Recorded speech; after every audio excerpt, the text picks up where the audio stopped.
संविधान ने हमारे ऊपर ये दायित्व डाला है कि देश के अंदर यूनिफॉर्म सिविल कोड होना चाहिए।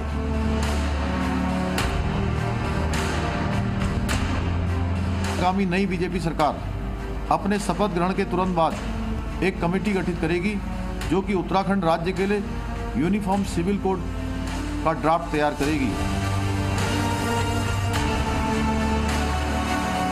बाबा साहिब ने कहा था कि ये वॉलंटरी होना चाहिए, मैंडेटरी नहीं होना चाहिए। आपकी ज़मीन खिसक रही है तो आपको अचानक ही याद आता है।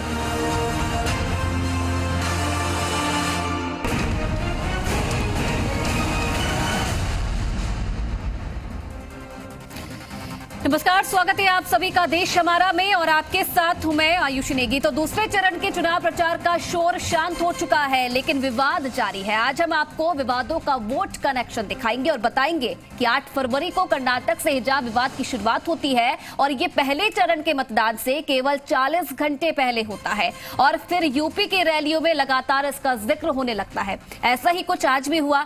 दूसरे चरण का मतदान 14 फरवरी को है और आज 40 घंटे पहले यूनिफॉर्म सिविल कोड विवाद ने जन्म लिया है। भारत माता की जय, भारतीय जनता पार्टी जिंदाबाद।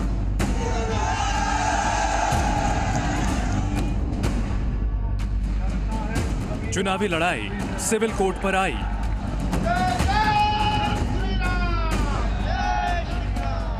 चुनावी आर पार सिविल कोड हथियार।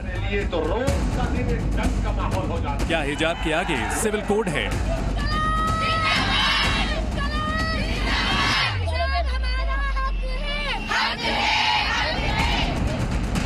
पांच राज्यों के चुनाव में अभी पहले चरण का मतदान ही हुआ है, लेकिन वोटों के ध्रुवीकरण के लिए लगातार संग्राम जारी है। की बात कहने आई हूँ आपको दिल्ली से।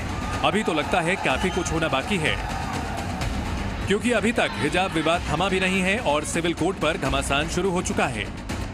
न जाने कितने लोग इस मांग को करते करते हमारे आज इस घमासान को उत्तराखंड के मुख्यमंत्री पुष्कर सिंह धामी ने शुरू किया, जिन्होंने फिर से सरकार बनते ही उत्तराखंड में यूनिफॉर्म सिविल कोड पर कमेटी लाने की बात कही।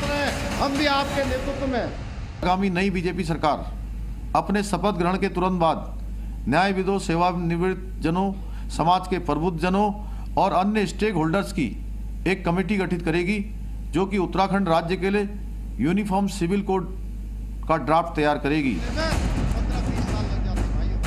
जैसे ही बीजेपी ने यूनिफॉर्म सिविल कोड की बात की, विपक्ष को हमला करने का मौका मिल गया।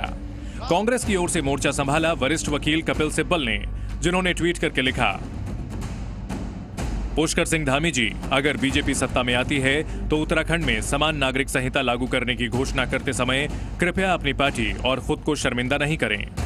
इससे पता चलता है कि आपकी पार्टी उत्तराखंड में हार रही है और आपको कुछ कानूनी सलाह चाहिए।